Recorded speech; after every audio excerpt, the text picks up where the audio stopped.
ओम नमः शिवाय। प्यारे भक्तों, आज आप सभी श्रवण करेंगे सावन माह की पहले सोमवार की व्रत कथा। आप सभी भक्तों को सावन सोमवार व्रत की ढेर सारी शुभकामनाएं। भगवान उमा शंकर की कृपा आप सभी पर, आपके परिवार पर सदा सर्वदा बनी रहे। ये भक्तों, हम श्रवण करते हैं महादेव की पावन कथा। कथा को बड़े ही श्रद्धा से, प्रसन्नचित मन से पूरा अवश्य सुनेगा। आइए श्रवण करते हैं भगवान शिव की कांवर की महिमा की कथा। यह बात उस समय की है जब समुद्र मंथन के समय सबसे पहले हलाहल विष समुद्र से प्रकट हुआ और उस विष की भयंकर गर्मी से देवता, दैत्य एवं सारा संसार व्याकुल हो गया। तब भगवान विष्णु की प्रेरणा से भगवान शिव जी ने वह हलाहल विष पी लिया, परंतु उन्होंने उस विष को कंठ में ही धारण किया, जिससे उनका कंठ नीला हो गया, इसलिए नीलकंठ कहलाए। विष की गर्मी का असर होने से वे तीनों लोकों में घूमने लगे और राम नाम के स्थान पर उनके मुख से बम बम निकलने लगा। तब देवताओं ने विष की गर्मी को शांत करने के लिए शिव जी के मस्तक पर बहुत सा जल चढ़ाया और कालांतर में गंगा की स्थापना भगवान शिव के मस्तक पर की गई। उसी समय से शिव जी पर जल चढ़ाने की परंपरा चल पड़ी। बाद में भक्तजन पतित पावनी भागीरथी का जल कांवर में भरकर पैदल लाकर आशुतोष भगवान पर चढ़ाने लगे और परंपरा चल पड़ी, जो आज तक विराजमान है। पुराणों में वर्णन आया है कि रावण ने भी हरिद्वार से गंगा जल लाकर भगवान शिव का अभिषेक किया था। प्रेम से बोलिए हर हर महादेव। प्यारे भक्तों, अब आप श्रवण करेंगे श्रावण सोमवार की व्रत कथा। इस कथा को स्वयं भगवान सदाशिव ने सनत कुमार जी को सुनाए थे। मैं वही कथा को आप सभी के सामने प्रस्तुत कर रही हूँ। कथा को पूरा सुनेगा, कमेंट बॉक्स में ओम नमः शिवाय अवश्य लिखेगा। सनत कुमार ने श्री सदाशिव जी से कहा, हे देव, मैंने सब सुखों को देने वाले महात्मा को सुना। अब श्रावण महीने के सोमवार व्रत की कथा सुनाइए। भगवान श्री सदाशिव ने श्री सनत कुमार जी से कहा, हे सनत कुमार, रवि मेरी आँख है, उनका महात्म्य भी हर्ष का कारण है। क्या मैं पार्वती सहित इस सोम नामक महात्म्य का वर्णन कर पाऊंगा?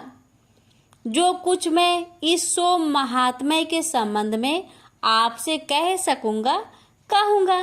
सोम नाम चंद्रमा का है। सोम ब्राह्मणों के राजा है। यज्ञ साधन सोम लता का नाम है। अब तुम ध्यान देकर इन नामों के कारण को सुनो। यह सोमवार मेरा स्वरूप है, इसलिए इसको सोम नाम से पुकारा जाता है। यह संपूर्ण राज्य को प्रदान करने वाला होने के कारण उत्तम है। व्रत करने वाले को उत्तम फल प्रदान करने के कारण ही श्रेष्ठ है।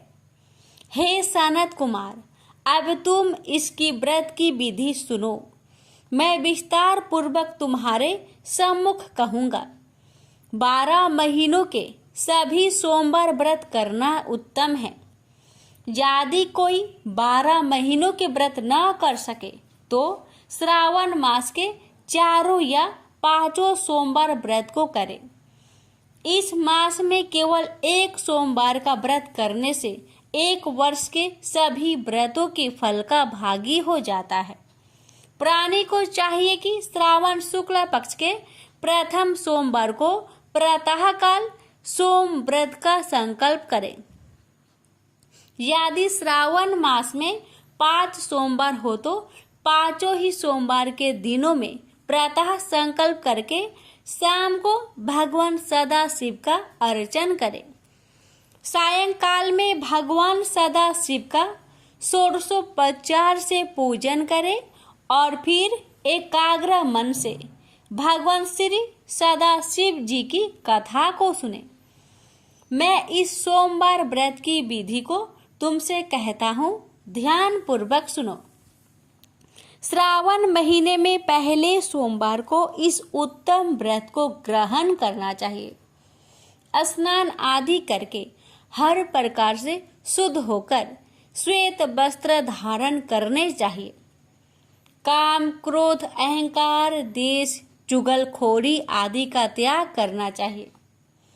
मालती, मल्लिका आदि श्वेत पुष्पों तथा नाना पुष्पों से तथा अभीष्ट उपचारों से मूल मंत्र ओम नमः शिवाय या त्र्यंबक मंत्र से अर्चन करना चाहिए और हाथ जोड़कर कहना चाहिए, सर्व भय नाशन महादेव का मैं ध्यान करता हूँ।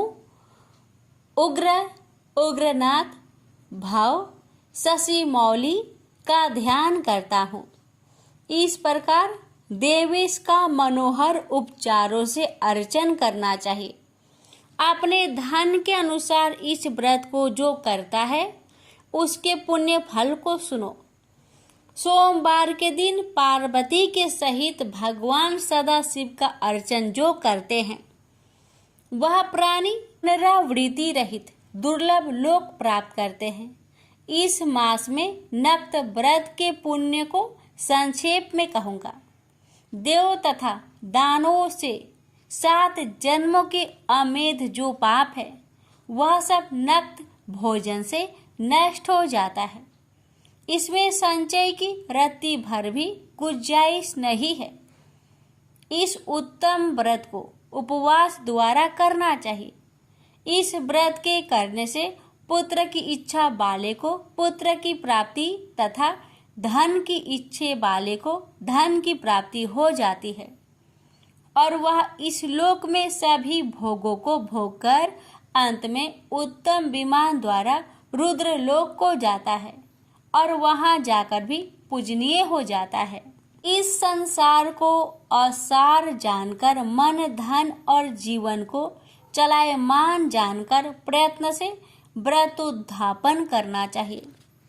धन का लोभ या मोह त्याग कर अपनी शक्ति के अनुसार भगवान श्री सदाशिव और श्री पार्वती जी की वृषभ पर स्थित सोने की प्रतिमा बनानी चाहिए।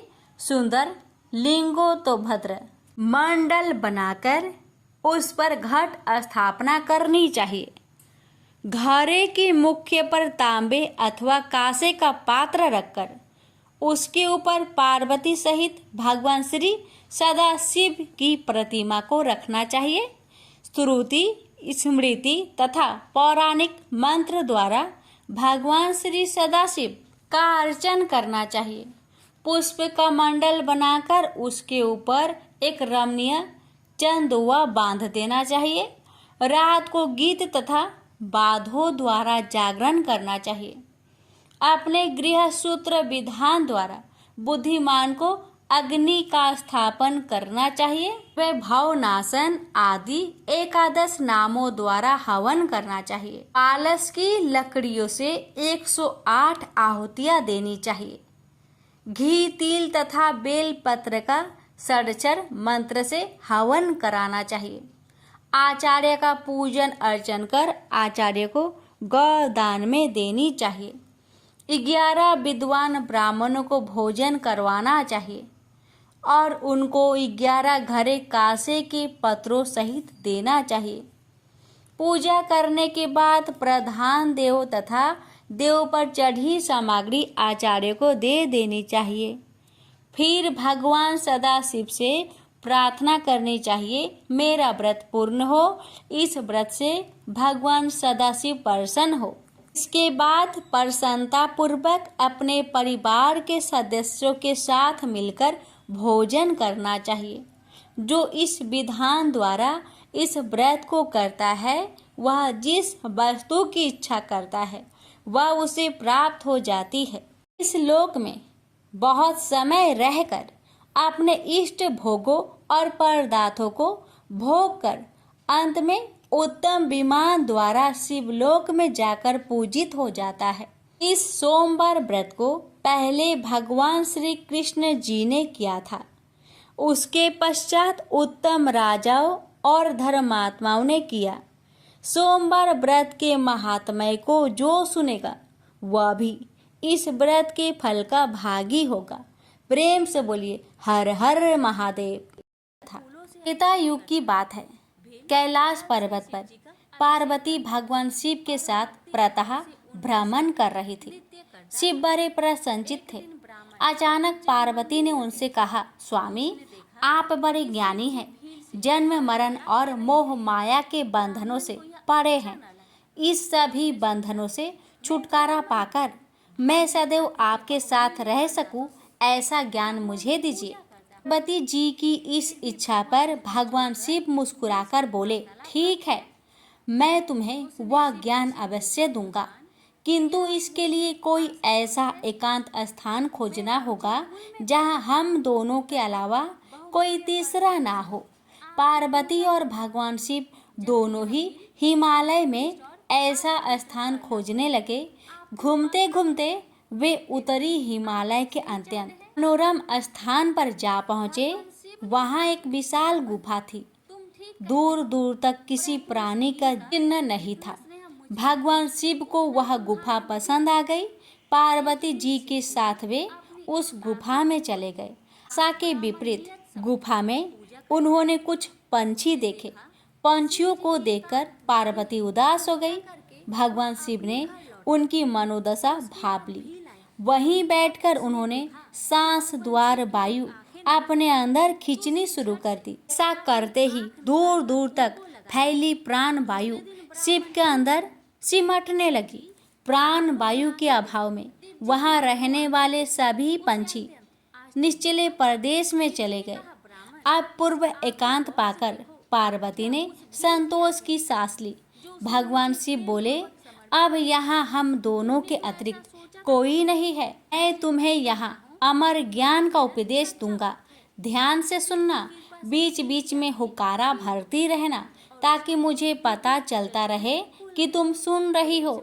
ज्ञान देते समय मैं समाधि में रहूंगा।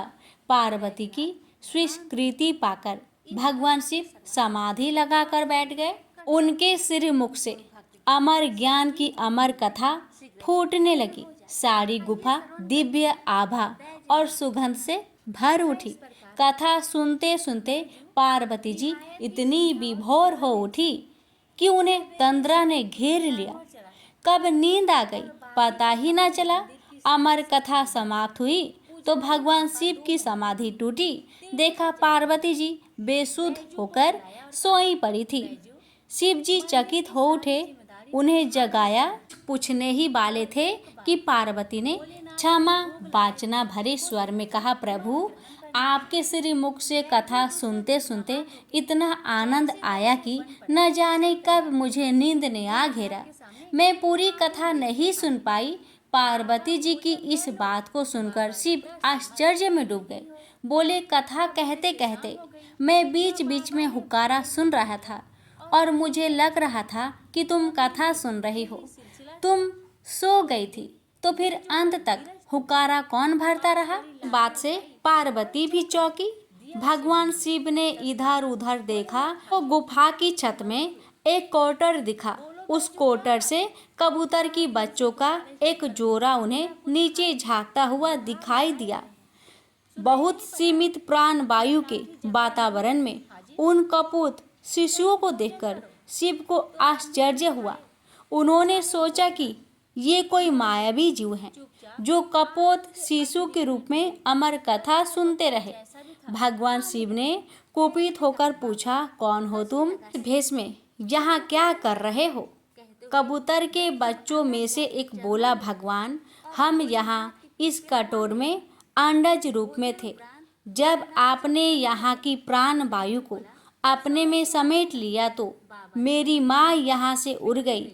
हम अंडे से बाहर निकले तो आपकी अमर कथा यहाँ गूंज रही थी। इस कथा के प्रभाव से हम में इतनी शक्ति आ गई कि कथा सुनते हुए हम हुक्कारा भरते रहे। प्राण वायु के अभाव का हम पर असर नहीं हुआ। कबूतर के बच्चों की बात सुनकर शिव प्रसन्न होकर बोले, तुम अमर कथा के सच्चे पात्र थे। जो पूरी कथा सुन सके।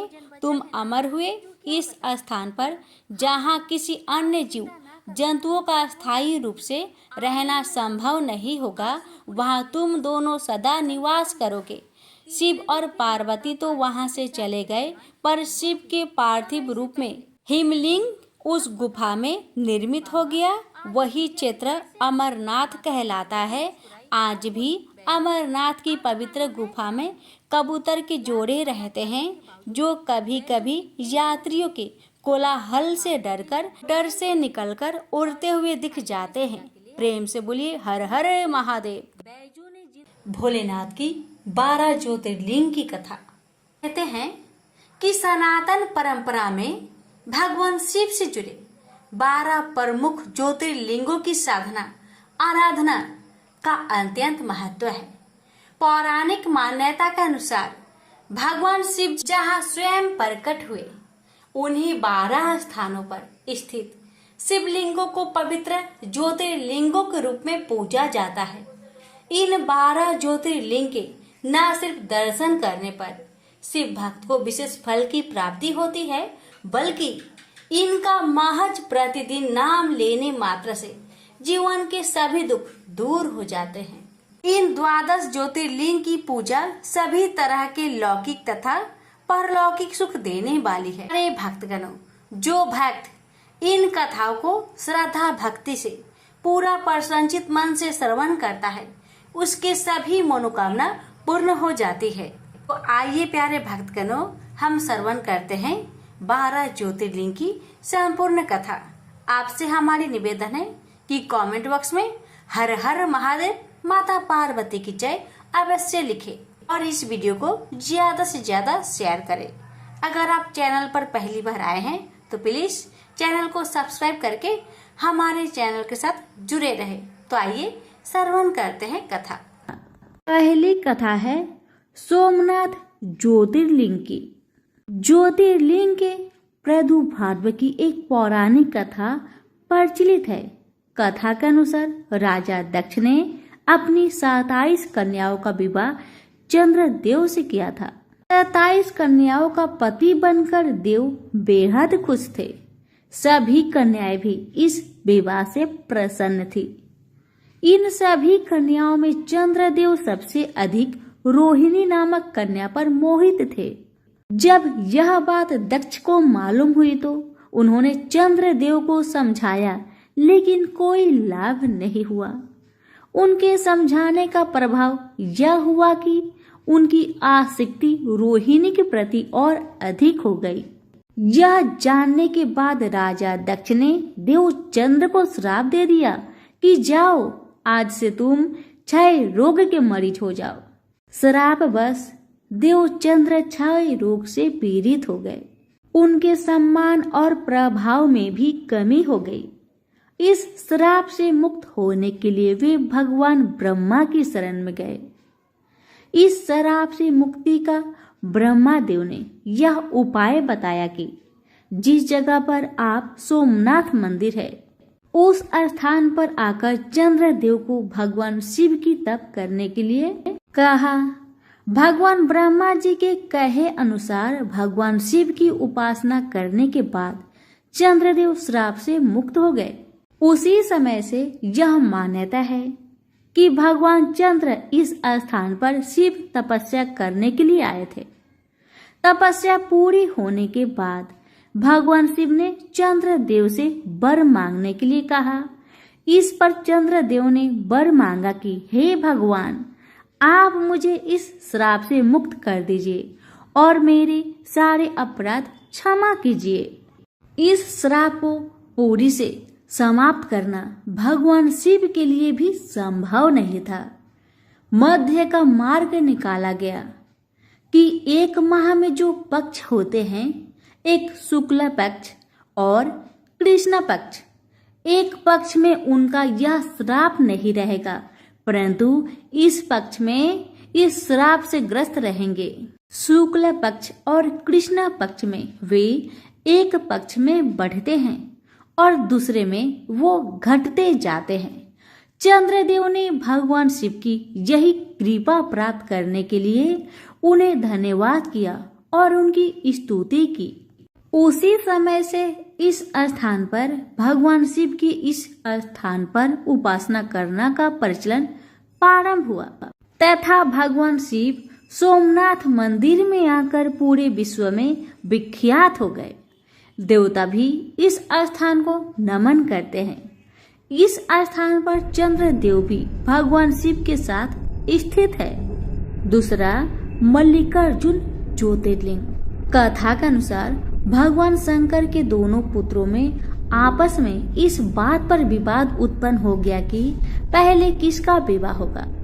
जब श्री गणेश और श्री कार्तिकेय जब विवाद में किसी हल पर नहीं पहुंच पाए तो दोनों अपना अपना मत लेकर भगवान शंकर और माता पार्वती के पास गए।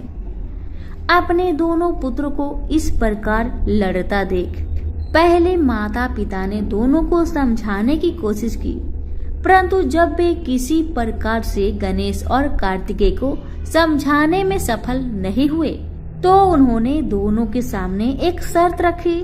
दोनों से कहा कि आप दोनों में से जो भी पृथ्वी का पूरा चक्कर सबसे पहले लगाने में सफल रहेगा उसी का सबसे पहले विवाह कर दिया जाएगा। विवाह की यह शर्त सुनकर दोनों को बहुत प्रसन्नता हुई। कार्तिकेय का वाहन क्योंकि मयूर है इसलिए वे तो शीघ्र ही अपने वाहन पर सवार होकर इस कार्य को पूरा करने के लिए चल दिए। परंतु समस्या थी श्री गणेश के सामने। उनका वाहन तो था मूषक और मूषक मंद गति जीव है। अपने वाहन की गति का विचार आते ही श्री गणेश समझ गए कि वे इस प्रतियोगिता में इस वाहन से नहीं जीत सकते हैं। श्री गणेश है चतुर बुद्धि, तभी तो उन्हें बुद्धि का देव स्थान प्राप्त है। बस उन्होंने क्या किया, उन्होंने प्रतियोगिता जीतने का एक मध्य मार्ग निकाला और शास्त्रों का अनुसरण करते हुए अपने माता पिता की प्रदक्षिणा करनी प्रारंभ कर दी।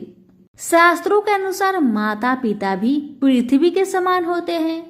माता पिता उनकी बुद्धि की चतुरता को समझ गए और उन्होंने भी श्री गणेश को कामना पूरी होने की आशीर्वाद दे दिया। शर्त के अनुसार श्री गणेश का विवाह रिद्धि और सिद्धि दोनों कन्याओं से कर दिया गया। पृथ्वी की प्रदक्षिणा करके जब कार्तिकेय वापस लौटे तो उन्होंने देखा कि श्री गणेश का विवाह तो हो चुका है और वे शर्त हार गए। श्री गणेश की बुद्धिमानी से कार्तिकेय नाराज होकर श्री शैल पर्वत पर चले गए। शैल पर माता पार्वती अपने पुत्र कार्तिकेय को समझाने के लिए गई और यहाँ भगवान शंकर भी ज्योतिर्लिंग के रूप में अपनी पुत्र से आग्रह करने के लिए पहुंच गए। उसी समय से श्री शैल पर्वत पर मल्लिकार्जुन ज्योतिर्लिंग की स्थापना हुई और इस पर्वत पर शिव का पूजन करना पुण्यकारी हो गया। श्री मल्लिकार्जुन मंदिर निर्माण कथा। इस पौराणिक कथा के अलावा भी श्री मल्लिकार्जुन ज्योतिर्लिंग के संबंध में एक किंवदंती भी प्रसिद्ध है। किंवदंती के अनुसार एक समय की बात है, श्री शैल पर्वत के निकट एक राजा था जिसका नाम चंद्रगुप्त था। उस राजा की एक कन्या थी। वह कन्या अपनी किसी मनोकामना की पूर्ति हेतु महलों को छोड़कर श्री शैल पर्वत पर स्थित एक आश्रम में रह रही थी। उस कन्या के पास एक सुंदर गाय थी। प्रति रात्रि जब कन्या सो जाती थी तब उसकी गाय का दूध कोई दोह ले जाता था।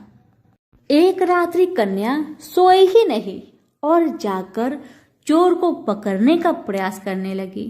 रात्रि हुई, चोर आया। कन्या चोर को पकड़ने के लिए उसके पीछे भागी, परंतु कुछ दूरी पर जाने पर उसे केवल वहां शिवलिंग ही मिला। कन्या ने उसी समय उस शिवलिंग पर श्री मल्लिकार्जुन मंदिर का निर्माण कार्य कराया। प्रत्येक वर्ष यहाँ शिवरात्रि के अवसर पर एक विशाल मेला का आयोजन किया जाता है। वही स्थान आज श्री मल्लिकार्जुन ज्योतिर्लिंग के नाम से प्रसिद्ध है। इस ज्योतिर्लिंग के दर्शन करने से भक्तों की इच्छा की पूर्ति होती है और वह व्यक्ति इस लोक में सभी भोग भोग कर अन्य लोक में भी श्री विष्णु धाम में जाता है। तीसरी कथा महाकालेश्वर ज्योतिर्लिंग की। महाकालेश्वर ज्योतिर्लिंग की स्थापना से संबंधित प्राचीन कथा प्रसिद्ध है। कथा के अनुसार एक बार अवंतिका नाम के राज्य में राजा वृषभ सेन नाम के राजा राज्य करते थे। राजा वृषभ सेन भगवान शिव के अनन्य भक्त थे। अपनी दैनिक दिनचर्या का अधिकतर भाग वे भगवान शिव की भक्ति में लगाते थे। एक बार पड़ोसी राजा ने उनके राज्य पर हमला कर दिया। राजा वृषभ सेन अपने साहस और पुरुषार्थ से इस युद्ध को जीतने में सफल रहा।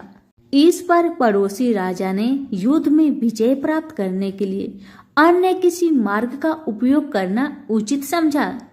इसके लिए उसने एक असुर की सहायता ली। उस असुर को अदृश्य होने का वरदान प्राप्त था। राक्षस ने अपनी अनोखी विद्या का प्रयोग करते हुए अवंतिका राज्य पर अनेक हमले की। इन हमलों से बचने के लिए राजा वृषभ सेन ने भगवान शिव की शरण लेनी उपयुक्त समझी। अपने भक्त की पुकार सुनकर भगवान शिव वहां प्रकट हुए और उन्होंने स्वयं ही प्रजा की रक्षा की। इस पर राजा वृषभ सेन ने भगवान शिव से अवंतिका राज्य में ही रहने का आग्रह किया, जिससे भविष्य में अन्य किसी आक्रमण से बचा जा सके। राजा की प्रार्थना सुनकर भगवान वहां ज्योतिर्लिंग के रूप में प्रकट हुए और उसी समय से उज्जैन में महाकालेश्वर की पूजा की जाती है। चौथी कथा ओमकारेश्वर ज्योतिर्लिंग की। एक बार विंध्य पर्वत ने भगवान शिव की कई माह तक कठिन तपस्या की। उनकी इस तपस्या से प्रसन्न होकर शंकर जी ने उन्हें साक्षात दर्शन दिए और विंध्य पर्वत से अपनी इच्छा प्रकट करने के लिए कहा। इस अवसर पर अनेक ऋषि और देव भी उपस्थित थे। विंध्य पर्वत की इच्छा के अनुसार भगवान शिव ने ज्योतिर्लिंग के दो भाग किए। एक का नाम ओंकारेश्वर रखा तथा दूसरा ममलेश्वर रखा। ओंकारेश्वर में ज्योतिर्लिंग के दो रूपों की पूजा की जाती है। ओंकारेश्वर ज्योतिर्लिंग से संबंधित अन्य कथा के अनुसार भगवान के महान भक्त अम्बरीश और मुचुकुंद के पिता सूर्यवंशी राजा मन्यधाता ने इस स्थान पर कठोर तपस्या करके भगवान शंकर को प्रसन्न किया था। उस महान पुरुष मन्यधाता के नाम पर ही इस पर्वत का नाम मन्यधाता पर्वत हो गया। पांचवी कथा केदारनाथ ज्योतिर्लिंग की। केदारनाथ महादेव के विषय में कई कथाएं हैं। स्कंद पुराण में लिखा है कि एक बार के क्षेत्र के विषय में जब पार्वती जी ने शिव से पूछा, तब भगवान शिव ने उन्हें बताया कि केदार क्षेत्र उन्हें अत्यंत प्रिय है। वे यहाँ सदा अपने गणों के साथ निवास करते हैं। इस क्षेत्र में वे तब से रहते हैं जब उन्होंने सृष्टि की रचना के लिए ब्रह्मा का रूप धारण किया था। स्कंद पुराण में इस स्थान की महिमा का एक वर्णन यह भी मिलता है कि एक बहेलिया था जिसे हिरण का मांस खाना अत्यंत प्रिय था। एक बार शिकार की तलाश में केदार क्षेत्र में आया। पूरे दिन भटकने के बाद भी उसे शिकार नहीं मिला। संध्या के समय नारद मुनि इस क्षेत्र में आए तो दूर से बहेलिया उन्हें हिरण समझकर उन पर वान चलाने को तैयार हुआ। तब तक वह बाण चलाता सूर्य पूरी तरह डूब गया। अंधेरा होने पर उसने देखा कि एक सर्प मेढक को निगल रहा है। मृत होने के बाद मेढक शिव रूप में परिवर्तित हो गया। इसी प्रकार बहेलिया ने देखा कि एक हिरण को सिंह मार रहा है। मृत हिरण शिव गणों के साथ शिवलोक जा रहा है। इस अद्भुत दृश्य को देखकर बहेलिया हैरान था। इसी समय नारद मुनि ब्राह्मण वेश में बहेलिया के समक्ष उपस्थित हुए। बहेलिया ने नारद मुनि से इन अद्भुत दृश्यों के विषय में पूछा। नारद मुनि ने उसे समझाया कि यह अत्यंत पवित्र क्षेत्र है। इस स्थान पर मृत होने पर पशु पंछियों को भी मुक्ति मिल जाती है। इसके बाद बहेलिया को अपने पाप कर्मों का स्मरण हो आया कि किस प्रकार उसने पशु पंछियों की हत्या की है। बहेलिया ने नारद मुनि से अपनी मुक्ति का उपाय पूछा। नारद मुनि ने शिव का ज्ञान प्राप्त करके बहेलिया केदार क्षेत्र में रहकर शिव उपासना में लीन हो गया। मृत्यु पश्चात उसे शिव लोक में स्थान प्राप्त हुआ। केदारनाथ ज्योतिर्लिंग की कथा के विषय में शिव पुराण में भी वर्णित है कि नर और नारायण नाम के दो भाइयों ने भगवान शिव की पार्थिव मूर्ति बनाकर उनकी पूजा एवं ध्यान में लगे रहते। इन दोनों भाइयों की भक्ति पूर्वक तपस्या से प्रसन्न होकर भगवान शिव इनके समक्ष प्रकट हुए। भगवान शिव ने इनसे वरदान मांगने के लिए कहा तो जन कल्याण की भावना से इन्होंने शिव से वरदान मांगा कि वह इस क्षेत्र में जन कल्याण हेतु सदा वर्तमान रहे। इनकी प्रार्थना पर भगवान शंकर ज्योतिर्लिंग के रूप में केदार क्षेत्र में प्रकट हुए। केदारनाथ से जुड़ी पांडवों की कथा। शिव पुराण में लिखा है कि महाभारत के युद्ध के पश्चात पांडवों को इस बात का प्रायश्चित हो रहा था कि उनके हाथों उनकी अपने भाई बंधु की हत्या हुई है। वे इस पाप से मुक्ति पाना चाहते थे। इसका समाधान जब उन्होंने वेद व्यास जी से पूछा तो उन्होंने कहा कि बंधुओं की हत्या का पाप तभी मिट सकता है जब शिव इस पाप से मुक्ति प्रदान करेंगे। शिव पांडवों से अप्रसन्न थे, अतः पांडव जब विश्वनाथ के दर्शन के लिए काशी पहुंचे तब वे वहां शंकर प्रत्यक्ष प्रकट नहीं हुए। शिव को ढूंढते हुए तब पांचों पांडव केदारनाथ पहुंच गए। पांडवों को आया देखकर शिवजी ने भैंस का रूप धारण कर लिया और भैंस के झुंड में शामिल हो गए। शिव की पहचान करने के लिए भीम एक गुफा के मुख के पास पैर फैलाकर खड़ा हो गया। सभी भैंस उनके पैर के बीच से होकर निकलने लगे, लेकिन भैंस बने शिव ने पैर के बीच से जाना स्वीकार नहीं किया। इससे पांडवों ने शिव को पहचान लिया। इसके बाद शिव वहां भूमि में विलीन होने लगे। तब भैंस बने भगवान शंकर को भीम ने पीठ के तरह से पकड़ लिया। भगवान शंकर पांडवों की भक्ति एवं दृढ़ निश्चय को देखकर प्रकट हुए तथा उन्हें पापों से मुक्त कर दिया। इस स्थान पर आज भी द्रौपदी के साथ पांचों पांडव की पूजा होती है।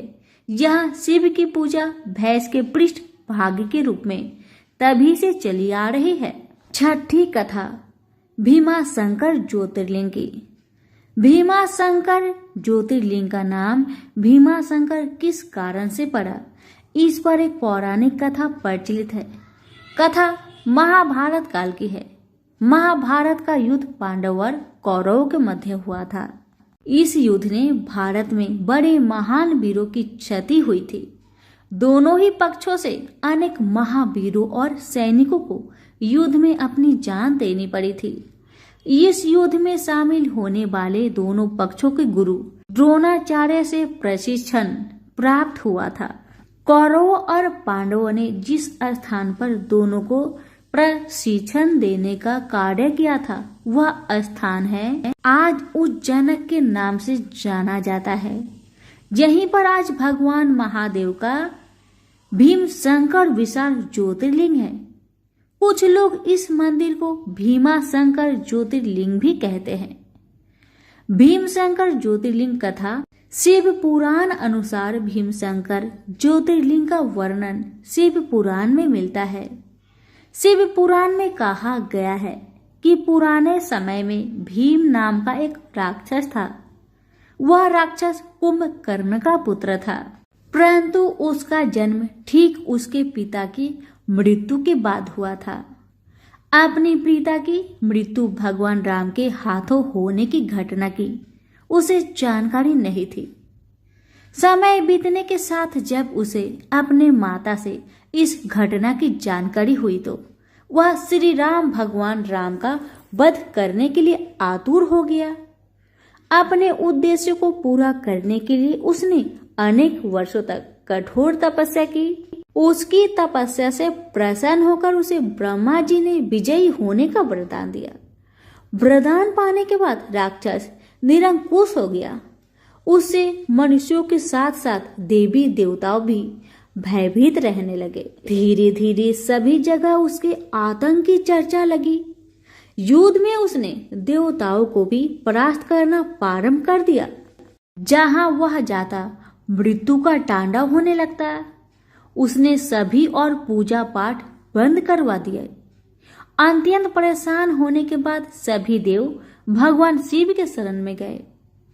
भगवान शिव ने सभी को आश्वासन दिलाया कि वे इसका उपाय निकालेंगे। भगवान शिव ने राक्षस को नष्ट कर दिया। भगवान शिव से सभी देवों ने आग्रह किया कि वे इसी स्थान पर शिवलिंग रूप में विराजित हो। उनकी इस प्रार्थना को भगवान शिव ने स्वीकार किया और वे भीमा शंकर ज्योतिर्लिंग के रूप में आज भी यहाँ विराजित है। सातवीं कथा वैद्यनाथ ज्योतिर्लिंग की। पौराणिक कथाओं के अनुसार यह ज्योतिर्लिंग लंकापति रावण द्वारा यहाँ लाया गया था। इसकी एक बड़ी ही रोचक कथा है। रावण भगवान शंकर का परम भक्त था। शिव पुराण के अनुसार एक बार भगवान शिव को प्रसन्न करने के लिए रावण हिमालय पर्वत पर जाकर शिवलिंग की स्थापना करके कठोर तपस्या करने लगा।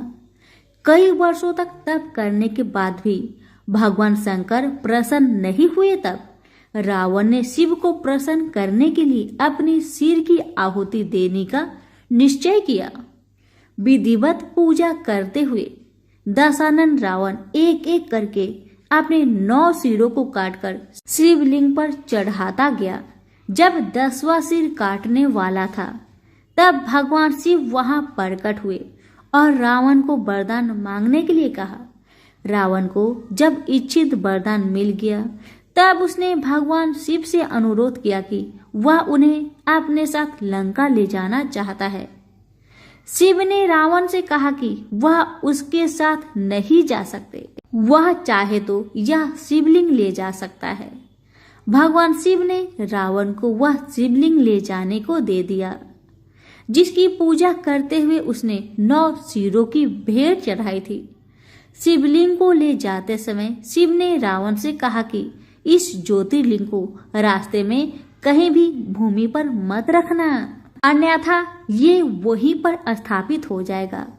भगवान विष्णु नहीं चाहते थे कि यह ज्योतिर्लिंग लंका पहुंचे, अतः उन्होंने गंगा से रावण की पेट में सामने का अनुरोध किया। रावण के पेट में जैसे ही गंगा पहुंची, रावण के अंदर मूत्र करने की इच्छा प्रबल हो उठी। वह सोचने लगा कि शिवलिंग को किसे सौंपकर लघु शंका कर ले। तभी विष्णु भगवान एक ग्वाले के भेष में वहां प्रकट हुए। रावण ने उस ग्वाले बालक को देखकर उसे शिवलिंग सौंप दिया और जमीन पर न रखने की हिदायत दी। रावण जब मूत्र करने लगा, उसकी मूत्र की इच्छा समाप्त नहीं हो रही थी। ऐसे में रावण को काफी समय लग गया और वह बालक शिवलिंग को भूमि पर रखकर विलुप्त हो गया। रावण जब लौटकर आया तब लाख प्रयास करने के बावजूद शिवलिंग वहां से टस से मस नहीं हुआ। अंत में रावण को खाली हाथ लंका लौटना पड़ा। बाद में सभी देवी देवताओं ने आकर इस ज्योतिर्लिंग की पूजा की और विधिवत रूप से स्थापित किया। 8वीं कथा त्र्यंबकेश्वर ज्योतिर्लिंग की। त्र्यंबकेश्वर ज्योतिर्लिंग के संबंध में एक पौराणिक कथा प्रसिद्ध है। कथा के अनुसार गौतम ऋषि ने यहाँ पर तप किया था। स्वयं पर लगे गौ हत्या के पाप से मुक्त होने के लिए गौतम ऋषि ने यहाँ कठोर तपस्या की थी और भगवान शिव से गंगा नदी को धरती पर लाने के लिए वर मांगा था। गंगा नदी के स्थान पर जहाँ दक्षिण दिशा की गंगा कहीं जाने वाली नदी गोदावरी का यहाँ उसी समय उद्गम हुआ था।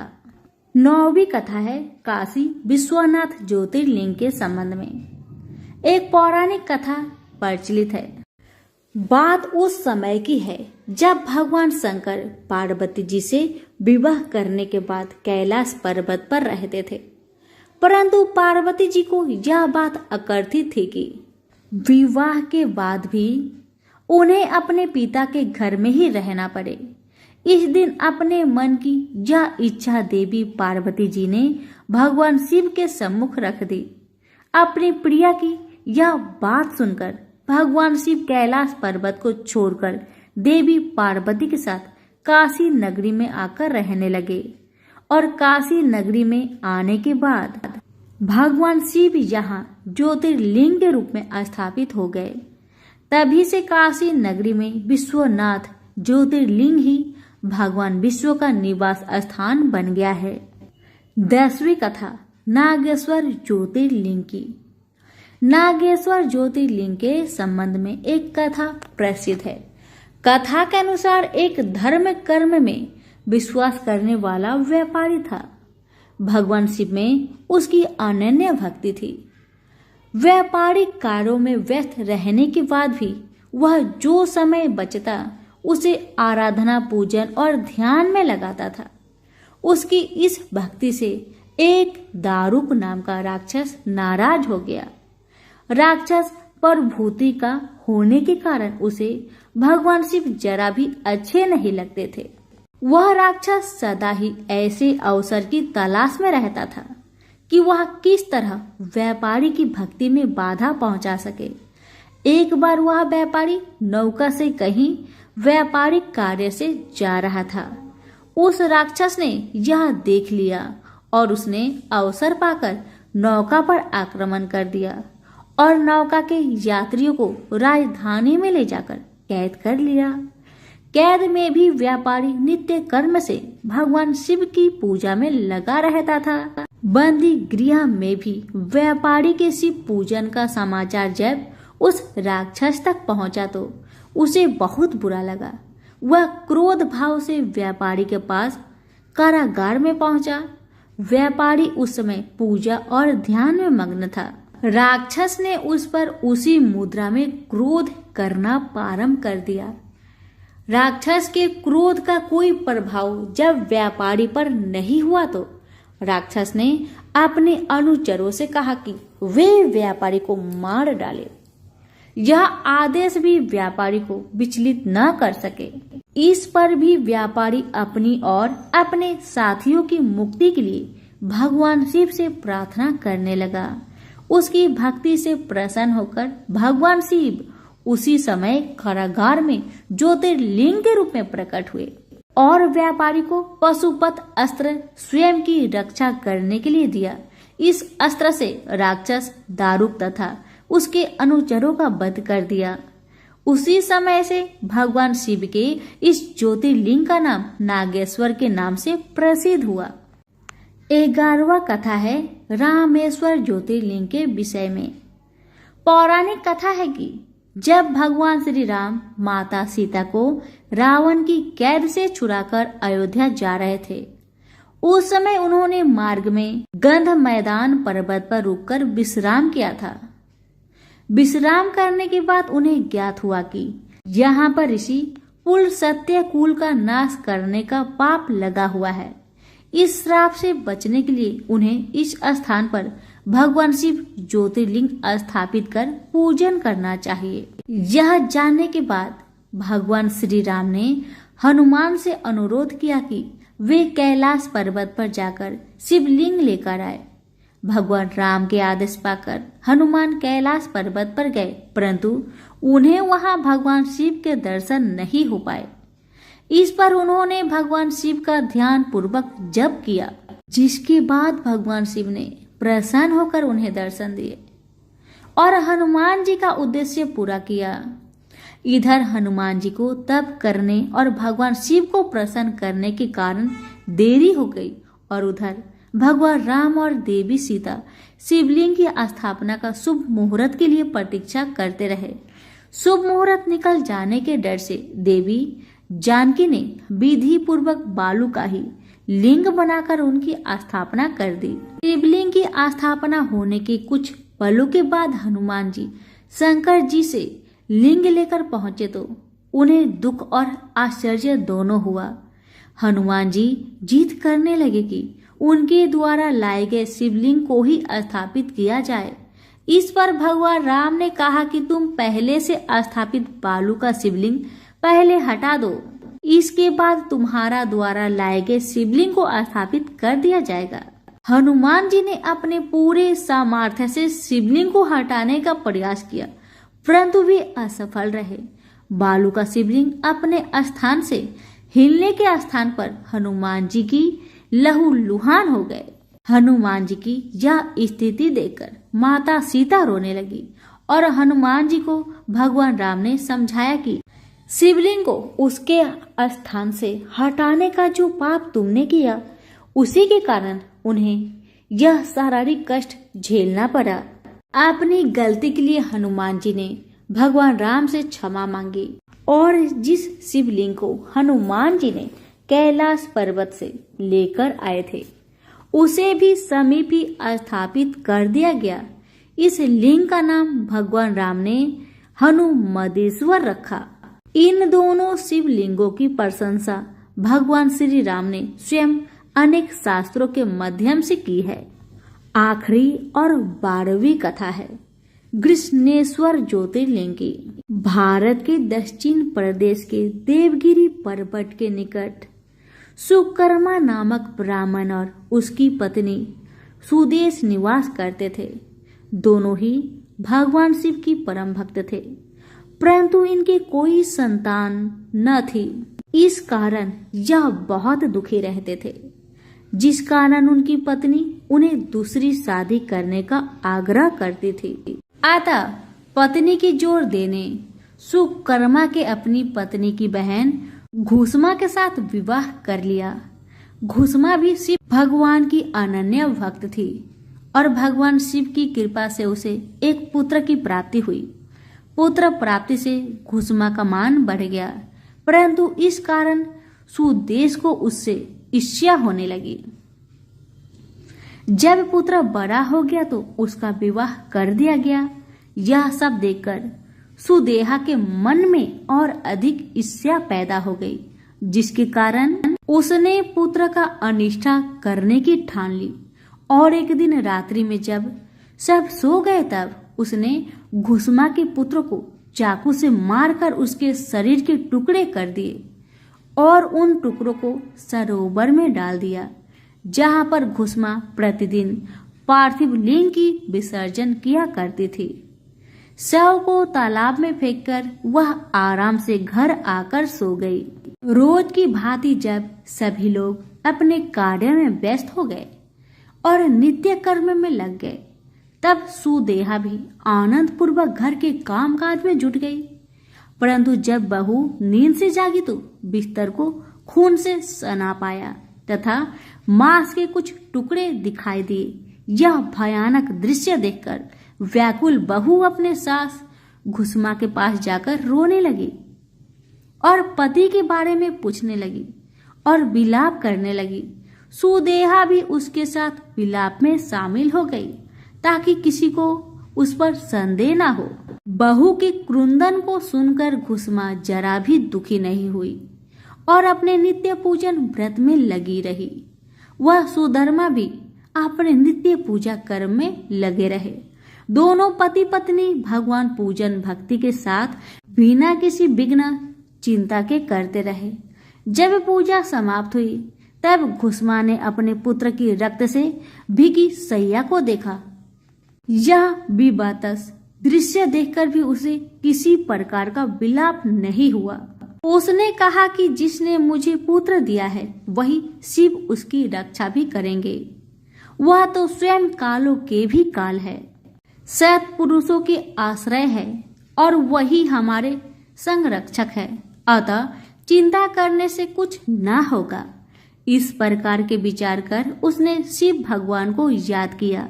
धैर्य धारण और शोक से मुक्त हो गए और प्रतिदिन की तरह शिव मंत्र ओम नमः शिवाय उच्चारण करती रही तथा पार्थिव लिंगों को लेकर सरोवर के तट पर गई। जब उसने पार्थिव लिंगों को तालाब में प्रवाहित किया तो उसका पुत्र सरोवर के किनारे खड़ा हुआ दिखाई पड़ा। अपने पुत्र को देखकर घुसमा प्रसन्नता से भर गई। इतने में ही भगवान शिव उसके सामने प्रकट हो गए। भगवान शिव घुसमा की भक्ति से बहुत प्रसन्न हुए और वरदान मांगने को कहा। भगवान ने कहा यदि वो चाहे तो वे उसकी बहन को त्रिशूल से मार डाले, परंतु घुसमा ने श्रद्धा पूर्वक महेश्वर को प्रणाम करके कहा कि सुदेहा बड़ी बहन है, अतः आप उसकी रक्षा करें, उसे क्षमा करें। घुसमा ने निवेदन किया कि मैं दुष्कर्म नहीं कर सकती और बुरा करने वालों के भी भलाई करना ही अच्छा माना जाता है। अतः भगवान शिव घुसमा के भक्तिपूर्ण विचारों को सुनकर अत्यंत प्रसन्न हो उठे और कहा कि घुसमा तुम कोई और वर मांग सकती हो। घुसमा ने कहा हे महादेव, मुझे वर देना ही चाहते हैं तो लोगों की रक्षा और कल्याण के लिए आप यहीं सदा निवास करें। घुसमा की प्रार्थना से प्रसन्न होकर शिवजी ने उस स्थान पर सदैव वास करने का वरदान दिया तथा तालाब के समीप ज्योतिर्लिंग के रूप में वहां पर वास करने लगे और घुसमेश्वर के नाम से प्रसिद्ध हुए। उस तालाब का नाम भी तब से शिवालय हो गया। प्रेम से बोलिए भोलेनाथ की जय हो।